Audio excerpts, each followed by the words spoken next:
Qatar पर जो हमला किया इसराइल ने, उसके बाद इसराइल के एक मिनिस्टर का बयान आता है कि जैसे हमने कतर पर हमला किया वैसे ही हम टर्की पर भी हमला कर सकते हैं। तो दोस्तों देख रहे हैं, इसराइल एक के बाद एक उन अरब कंट्रीज का नंबर लगाता जा रहा है जिनको वो कभी अपना दोस्त कहता था जब वो गाजा पर हमला करना उसने स्टार्ट किया था। अब जब उसने गाजा को पूरी तरह से बर्बाद कर दिया है तो उसके ग्रेटर इसराइल में अब जो दूसरी कंट्रीज आती हैं उनको धीरे धीरे वो अपने टारगेट पे ले रहा है। और आप देखिएगा वो दिन दूर नहीं जब ये इसराइल हर एक अरब कंट्री पर हमला करेगा और सऊदी अरब भी इससे बचा नहीं रहेगा। दोस्तों जिस टाइम कतर के ऊपर हमला हुआ उस टाइम कतर का F-16 हवा में था और उस टाइम इसराइल के 10 फाइटर जेट्स हमला करने आ रहे थे कतर की तरफ।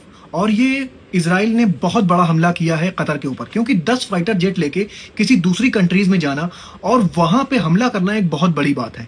दोस्तों ये हमले को अंजाम देने के बाद इसराइल के हौसले बिल्कुल बुलंद हैं और उसका मिनिस्टर यहां तक कह रहा है कि अगला नंबर टर्की का भी हो सकता है।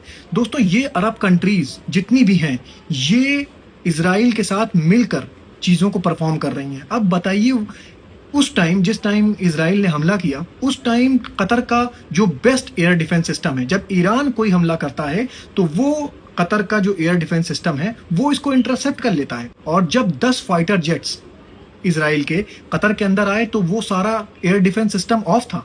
दोस्तों ये सारी चीजें प्री प्लान्ड हुई हैं। इसराइल के साथ मिलके कतर ने यह काम किया है, लेकिन जो इसके साथ मिल रहे हैं ना, देखिएगा कल वही पछताएंगे, क्योंकि ये इसराइल किसी का सगा नहीं है, ये पलटकर उन पे भी हमला करेगा। डोनाल्ड ट्रंप अपने आप को इस हमले से अलग करते हुए दिख रहे हैं क्योंकि उनका बहुत ज्यादा क्रिटिसिज्म हो रहा है उनकी कैबिनेट में। लेकिन दोस्तों जिस टाइम इसराइल अपने फाइटर जेट्स लेके कतर के अंदर दाखिल हुआ उस टाइम अमेरिका के फाइटर जेट्स मौजूद थे हवा में और ब्रिटेन के भी फाइटर जेट्स मौजूद थे। ऑयल टैंकर मौजूद था जो हवा में पेट्रोल भरता है फाइटर जेट्स को, वो अमेरिका का था। दोस्तों ये पूरी जो चीजें हैं, ब्रिटेन, अमेरिका, इसराइल, ये एक हैं। ये कहीं भी हमला करते हैं तो एक दूसरे को बता करते हैं। दोस्तों ये सारी चीजें प्री प्लान्ड हो रही हैं। और जो इसराइल ने कतर पर हमला किया, ये हमला पूरी तरह से बेकार साबित हुआ, क्योंकि हमास के बड़े लीडर उस वक्त वहां कैबिनेट में पहुंचे ही नहीं थे। उनके कुछ बॉडीगार्ड्स थे, 5 बॉडीगार्ड जो इसमें हलाक हो गए, लेकिन बड़े लीडर हमास के एक भी मारे नहीं गए।